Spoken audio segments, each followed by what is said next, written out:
Hello dear students, आज हम शुरू कर रहे हैं बहुपद। क्लास 10 का ये चैप्टर है, बहुपद के नाम से गणित का मैथ का टॉपिक है। ठीक है, बहुपद को समझने से पहले हमें इसका बेसिक कॉन्सेप्ट समझना होगा। क्या बेसिक कॉन्सेप्ट इसका समझना होगा। ठीक है, वैसे तो आप लोग 9th क्लास में भी ये बीजगणित का पार्ट है बहुपद, पर वापिस हम इसके बेसिक कॉन्सेप्ट को एक बार देखते हैं।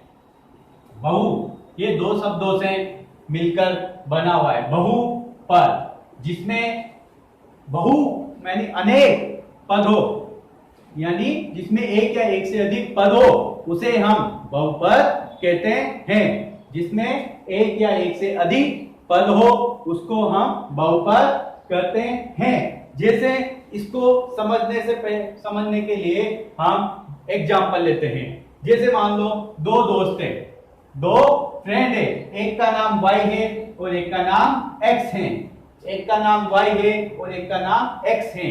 Y X से बोलता है कि मेरे पास Y X से बोलता है कि मेरे पास तुझसे दुगने से 100 रुपए अधिक हैं। मेरे पास Y क्या बोलता है X से, मेरे पास तुझसे दुगने से 100 रुपए अधिक है। तो एक रिलेशन बन गया आपस में दोनों में। तो हम लिख सकते हैं यदि X के पैसों का दुगना कर दिया जाए और उसमें 100 रुपए जोड़ दिए जाए तो Y के बराबर हो जाएंगे। ये बात किसने बोली? Y ने, क्योंकि मेरे पास तेरे से दुगने से 100 रुपए अधिक है। यानी अगर X का दुगना कर दिया जाए उसमें 100 रुपए जोड़ दिया जाए तो Y के पैसे, X और Y के पैसे इक्वल हो जाएंगे, बराबर हो जाएंगे। तो ये एक बहुपद का, इसको हम बोल सकते हैं कि ये X का बहुपद है। किसका बहुपद है? X का बहुपद, यानी Y का मान किस पे डिपेंड है? X पर।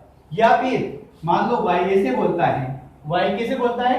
Y ये बात बोले कि मेरे पास X के पैसे हैं, जो भी रुपए हैं उसका वर्ग और उसके दुगने से 5 रुपए कम है। देखो Y ने कहा मेरे पास X से दुगने, X के स्क्वायर से और उसके दुगने से उसका दुगना भी कर दे, मतलब उसका स्क्वायर कर दे फिर उसका दुगना कर दे। मेरे पास Y ने कहा मेरे पास X के स्क्वायर और उसका दुगना से 5 रुपए कम है। तो एक रिलेशन बन गया। तो ये क्या है? ये भी एक X का बहुपद है। वैसे तो हम बहुपद को इस प्रकार भी शो करते हैं, P of X, Q of X, R of X, F of X, इस प्रकार भी हम बहुपद को शो करते हैं। यानी Y के स्थान पर हम P of X, Q of X, R of X, F of X लिख सकते हैं। ठीक है, यानी Y का नाम हम ये रख सकते हैं। क्वेश्चन में जो आएगा वहां पर F of X आएगा। ठीक है, और आपको अदर एग्जांपल हम इसके समझाते हैं। देखिए मैंने बोला F of X is equal to x square 5x minus 6। क्या बोला मैंने? F of X is equal to x square plus 5x minus 6। ठीक है, क्या इसको हम ऐसे लिख सकते हैं? इसको हम ऐसे लिख सकते हैं ax square plus bx minus c। क्यों नहीं लिख सकते? लिख सकते हैं। यहाँ पर x स्क्वायर का x स्क्वायर लिख दिया, x का x लिख दिया और 6 की जगह मैंने एक c नाम दे दिया इसको। तो हम बोल सकते हैं a का मान यहाँ पर कितना है भाई? a का मान यहाँ पर कितना है? कुछ नहीं है, मतलब 1 है। b का मान यहाँ पर कितना है? 5 है। c का मान यहाँ पर कितना है? -6 है। ठीक है, इस प्रकार ये क्या है? एक बहुपद की इक्वेशन है। देखो हम इसको एक फॉर्मूला, इसका फॉर्मूला देखते हैं। क्या मैं f of x यानी x का बहुपद लिख रहा हूं, एक फॉर्मूला लिख रहा हूं कि a नॉट, इसको क्या बोलेंगे बच्चों, a नॉट x की पावर n। अब देखो ये a नॉट है ना, यहाँ मतलब कोई अचर पद है, कोई संख्या है, इसका मतलब कोई संख्या है, हमें पता नहीं क्या संख्या है, मतलब जितने भी बहुपद है उसके लिए एक व्यापक मुख्य फॉर्मूला निकाल रहे हैं अपन। ये a नॉट x की पावर n, अब मान लो ये x की पावर n अधिकतम है, तो अगली x की पावर n माइनस 1 इससे कम ही होगी, अगली क्या होगी x n माइनस 2। यहाँ a नॉट है, इसको a1 बोल देंगे, अगला पद इसको a2 बोल देंगे, ये चलती ही जाएगी। ये इक्वेशन देखो, ये a नॉट, ये a1, यहाँ ये a1 तो यहाँ पर n माइनस 1, इस प्रकार a2 तो n माइनस 2, तो चलती गई आगे तक फाइनाइट है। तो देखो क्या मैं अगर लास्ट वाला पद होगा n वाला पद, तो उसको ऐसे लिखूंगा an x की पावर देखो 1 तो n माइनस 1, 2 तो n माइनस 2, n तो n माइनस n, इसको ये लिख सकते हैं। कैसे लिखा, एक बार फिर देखो, यहां पर क्या है a नॉट मतलब कोई टर्म है ना, कोई अचर पद है, कोई अचर संख्या है, ये x की पावर n का कोफिशिएंट बोलते हैं, यानी x की पावर n का गुणांक बोलते हैं, है ना, कोफिशिएंट मींस गुणांक। तो यहाँ a1, इसको मैंने नाम दिया a1 वाला पद है, ये a2 है, ये 2 है तो n माइनस 2, ये a1 है तो n माइनस 1, तो यहाँ मान लो n वाला पद क्या होगा an, तो x की पावर n माइनस n। अब बच्चों देखो x की पावर n माइनस n बराबर n में से n गया तो कितना बचा, 0, a की पावर n, सॉरी a की पावर a n वाला x की पावर 0। अब देखो आगे से देखो फॉर्मूला क्या बन गया, a नॉट x की पावर n, a1 x की power n minus 1, a2 x की पावर n माइनस 2, चलता जाएगा, चलता आगे तक, क्योंकि n पदों तक हमें पता नहीं n का मान कितना भी हो सकता है ना, n का मान कितना भी, मान लो x n का मान 3 है तो हम बोलेंगे x की पावर 3, यहाँ पे 3 अधिकतम घात है, मान लो n क्या है अधिकतम घात, x की पावर 3 में से एक कम गया तो 2, यहाँ x की पावर 3 तो यहाँ x की पावर 3 माइनस 1, x की पावर 2, देखो यहाँ पर 3 में से 2 गए तो x की पावर 1, और यहाँ पर x की पावर n माइनस n मतलब 3 माइनस 3 मतलब x की पावर 0।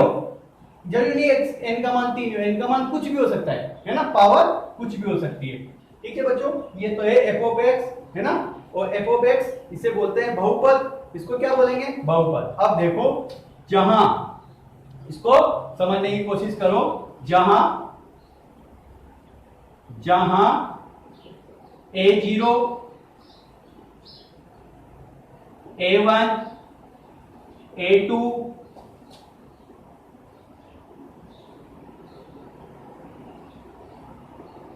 और an क्या है, एक अचर संख्या है, एक अचर संख्या है, क्या है, अचर संख्या। अचर संख्या मतलब एक फिक्स वैल्यू है, जैसे 2 3 4 8 10 कुछ भी हो सकता है, संख्या एक अचर संख्या है ना। और मैं ऊपर लिख देता हूं a1, जहां a0 a1 a2 जो चले गए आगे तक an, ये सब क्या है, ये सब एक अचर संख्या है। क्या ये बच्चों, अचर संख्या, ये जो भी है सब क्या है, अचर संख्या। यहां तथा अब n की बात करूं, मैं किसकी बात करूं, n की, जो मैं ये बोल रहा हूं n जो है n x की धनात्मक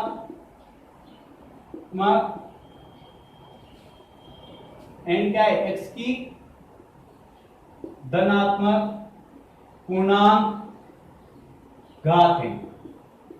n क्या है, x की, किसकी, x की धनात्मक पॉजिटिव पूर्णांक, पूर्णांक मतलब 0 1 2 3 4 5 है ना, पर पॉजिटिव मतलब धनात्मक, माइनस में नहीं होना चाहिए। एक्स की पावर माइनस में नहीं होना चाहिए और पूर्णांक होना चाहिए। पूर्णांक मतलब पूरी पूरी 1 2 3 4 5 ऐसे। यानी क्या होती है, एक्स की धनात्मक पूर्णांक घात। ठीक है बच्चों, अब आगे अपन समझते हैं। तो बहुपद क्या होता है, बहुपद क्या होता है, हमने पढ़ा जिसमें एक या एक से अधिक पद हो। देखो बच्चों यहां पर कितने पद है, 1 1 2 3, 3 पद है, बहुपद बोलेंगे।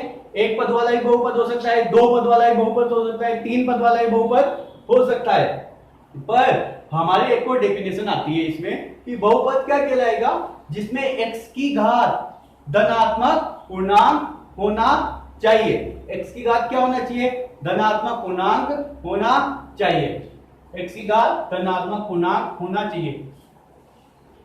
क्या होना चाहिए, x की घात, यहां n, यहां n, x की घात धनात्मक पूर्णांक होना चाहिए, तभी हम उसको बहुपद बोल सकते हैं।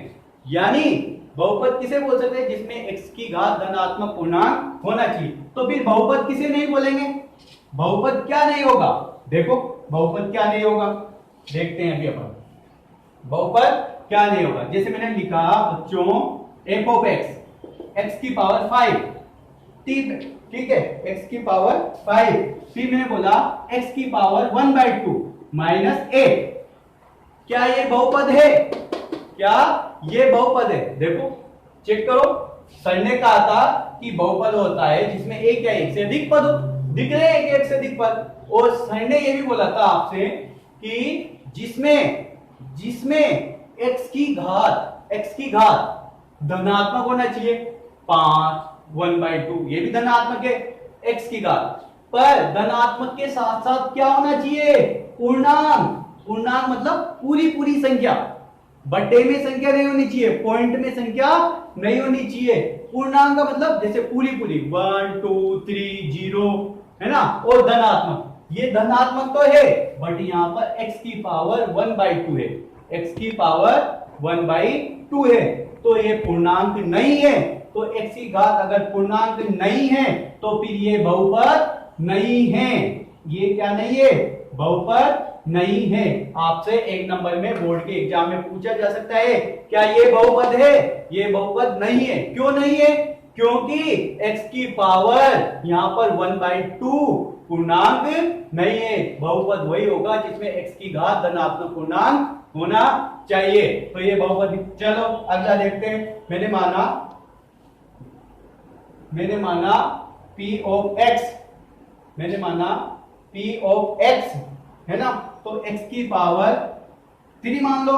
मैंने यहां पर x की पावर -5 होगी, यहां पर x की, यहां पर -5 लिख दिया।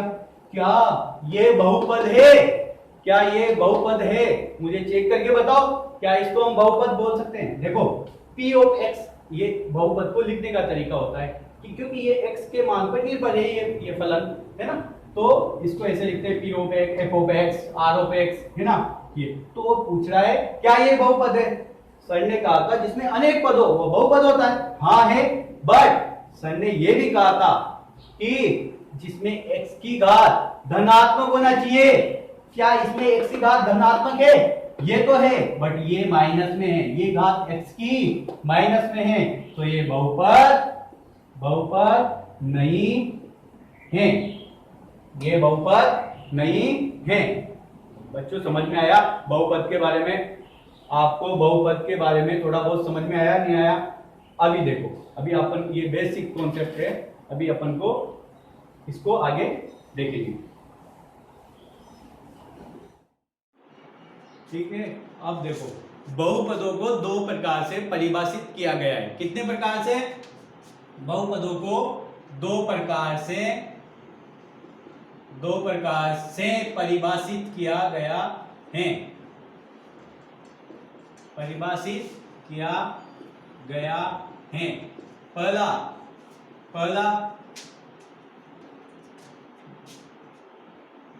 पदों के आधार पर, कितने पदों के आधार पर। एक तो बहुपद को परिभाषित किया है पदों के आधार पर, दूसरा बहुपद को परिभाषित किया गया है घातों के आधार पर, घातों के आधार पर। अब अपन समझते हैं बहुपद को पदों के आधार पर कैसे परिभाषित किया गया है। जैसे मैंने बोला एक पदी बहुपद, क्या बोला, एक पदी बहुपद। फॉर एग्जाम्पल उदाहरण समझते हैं, एक पदी बहुपद जैसे F of X equal to, मैंने बोला 5x², क्या 5x²। देखो भाई इसमें कितने पद है, केवल एक पद है, कितने, कोई इसमें कोई दूसरा पद प्लस माइनस हो रहा है क्या, नहीं हो रहा, तो इसमें कितने पद है, एक पद। या फिर